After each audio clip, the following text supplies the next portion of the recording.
And so I want to share with you guys another project. Well, I guess it's part of the solar project. So showed off this water jug a while back. I made some modifications, cut off the little spout, and then I cut in a one of these. I finally got this one in the mail today, so I got two of them. This is a 120 volt heater element, and then I have another element that I want to put in, and it runs on 12 volt. So I'm thinking I need to cut this in right above that one. So I'll mark that in place and cut it up. Cut it up.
Here's the finished product.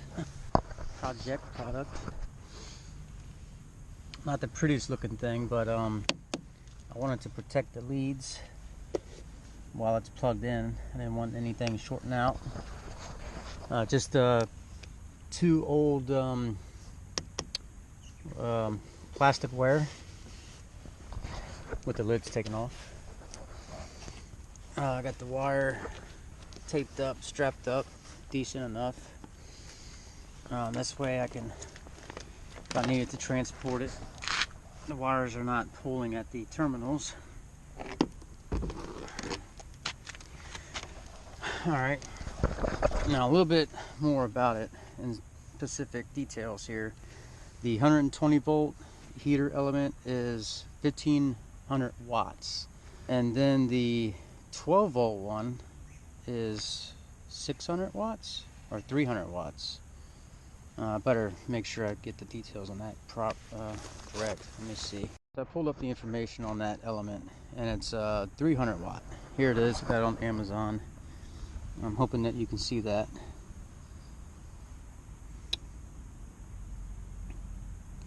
And need a 1-inch NPT fitting. That's the black fitting that you saw me put on earlier. Haven't tested that out yet, so let's do that meow, shall we? 300 watts on my battery bank.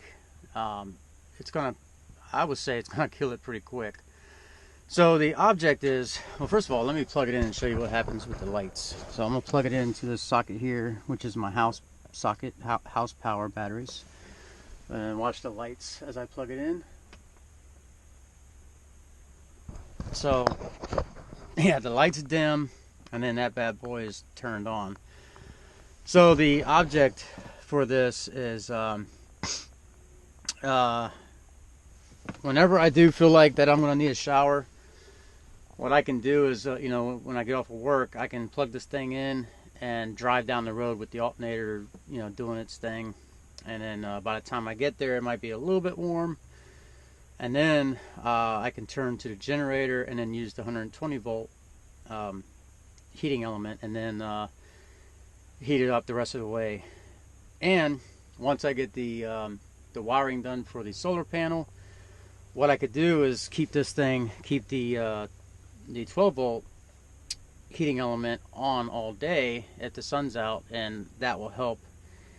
It would help either keep it from freezing, or it actually could even heat it up. I don't know if it would heat it up enough to take a nice hot shower, but it would at least already have it lukewarm.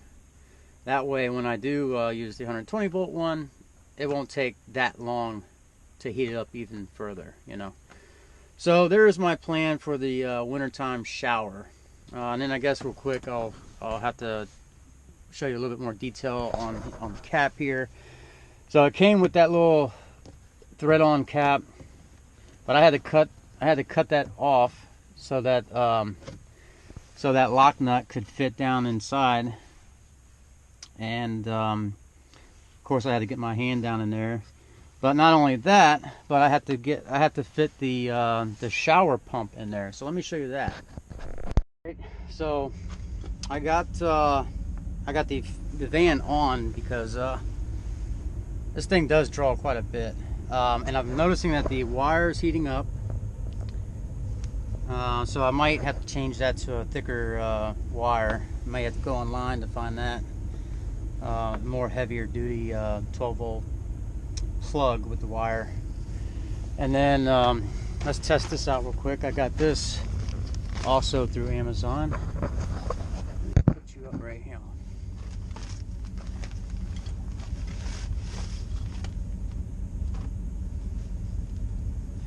Yeah, so another reason why I had to cut that spout out is so that this could fit inside the hole. And then I picked this up, which is a 3-inch plumber's, I don't know what you call this thing, but anyway, twist the wing nut here, and it compresses the rubber gasket, and then it just it's a compression fit, and it seems pretty tight. I'm not too worried about spilling it over or anything. I just want to keep splashing, you know, driving down the road. If it splashes, I just don't want an open hole where it's going to splash out.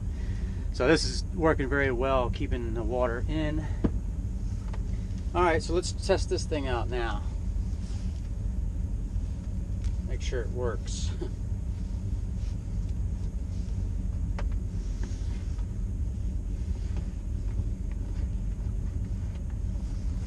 Alright.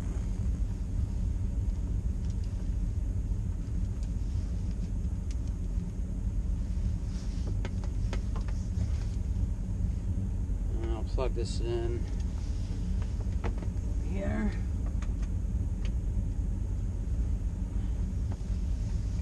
Okay. Should be ready to go. Now I don't know if that heating element gets hot enough to melt this hose inside the water there. I don't know. If anyone knows, let me know in the comments. But I would think not. Alright, so let's test this out.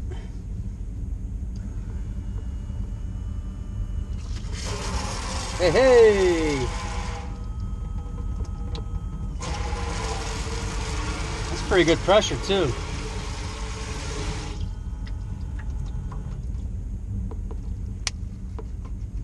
That seems to be working just fine. So it's got this switch for the pump on and off. Really long cord. Just turn it on and off from here. And then it's got a control here for a little more pressure, a little less, and I think looks like you can turn the water completely off, so that's nice. And yeah, this wire is just getting super duper hot, so I may have to reconfigure that. But give you a look on the inside here. Show you what it looks like. Yeah, see how that hose is kind of touching the heating element? I don't know. I probably don't want that to happen. So I may have to configure a way to keep that off of the heating element. The 12 volt one, it probably wouldn't be that bad, but the 120 volt one, I know that one definitely gets hotter than the 12 volt. So there we go. I hope this works. This is kind of like a experiment, kind of. Along with a lot of my other projects, don't know how it's gonna work until you're done. You know, if it's gonna work or not. But so far, this seems like it would be a good way to get a nice hot shower. I just don't know if I want to do the whole gym membership again this year. So let me put this this tank in its home. All right, so let me show you. That's where its home is. Yeah, I don't know about the 12 volt. That wire was getting super hot, and when I unplugged it, the plug smelled pretty bad. So I think what I'd have to do is up the wire and then do a direct connect. I don't think using a cigarette lighter is a good idea. The connection is just too it's just too weak. So I think a nice tight connector, wire to wire connector or something like that would be the way to go with that. Now with the solar, I don't think it's going to be a problem because the solar's not giving off that much, you know, juice. So, but again, I think that's just going to help keep it warm and keep it from freezing. So, all right. So it's been some time since I last recorded that thing, you know. Shit.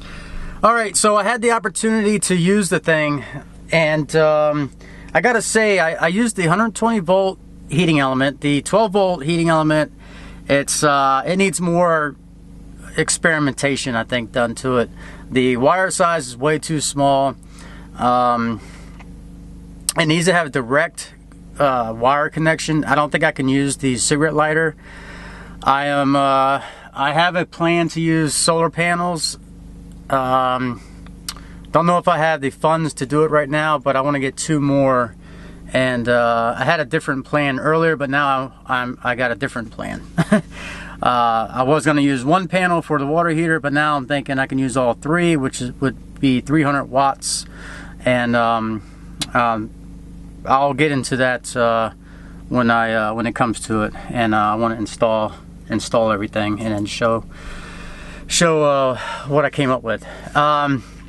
I used a 120 volt heating element. I didn't use the generator. I had it plugged into shore power, and I was using a pretty heavy duty extension cord. And when I went to unplug, I discovered that I had a little bit of a hot spot where it plugs into well, I have a 30 amp cord, but I have an adapter that changes it down to just a regular 20 amp, you know, regular cord. And so there was a hot spot there. It started to heat up a little bit too much. Again, that's 1500 watts, and I had the 1000 watt space heater running as well, and I probably also had the battery charger on as well. So if I had to do it again, I'd probably turn everything else off. But I guess I would try to heat the van up as much as I can to get it comfortable in here, get naked, and then maybe turn on the hot water heater, heat it up, take my shower. I would like to have some kind of thermostat for the hot water heater. It got super hot. I kind of forgot, I didn't forget about it, but it got so hot, and I didn't have, it's not like a normal add a little bit of cold to the hot to make it comfortable. It's just whatever that water heats up, that's what I'm using. So I need to come up with a way to regulate the heat, or yeah, I have to come up with a way to regulate when to turn off the heating element. I've looked for inline thermostats that can just plug into it, but I'm thinking about just getting a timer. So what I can do is do more testing, plug the thing in, see how long it takes to get the water nice and a nice comfortable temperature, and then I can I can get a plug-in timer, a countdown timer, so I can plug it in and then set it for 10 minutes, 15 minutes, whatever I think that it needs to be on for to heat up the water to a comfortable degree, and then I'll be good with that. So there you go. I hope that helps anyone else out there. It seems like a pretty good idea, but I'm still working out the kinks and still testing it and stuff like that. So if you have any ideas to share as well, leave it down in the comment section. I do appreciate it, and there you go. Alright guys, I'm gonna get busy, get back to editing that video, and I think I'm gonna have to make it a little bit shorter because it's already at 14 minutes or 15 minutes or so, like something like that. So I might cut back some of the you know, some of the installation stuff, but we'll see. Anyway, see you guys, hope you liked it. Peace.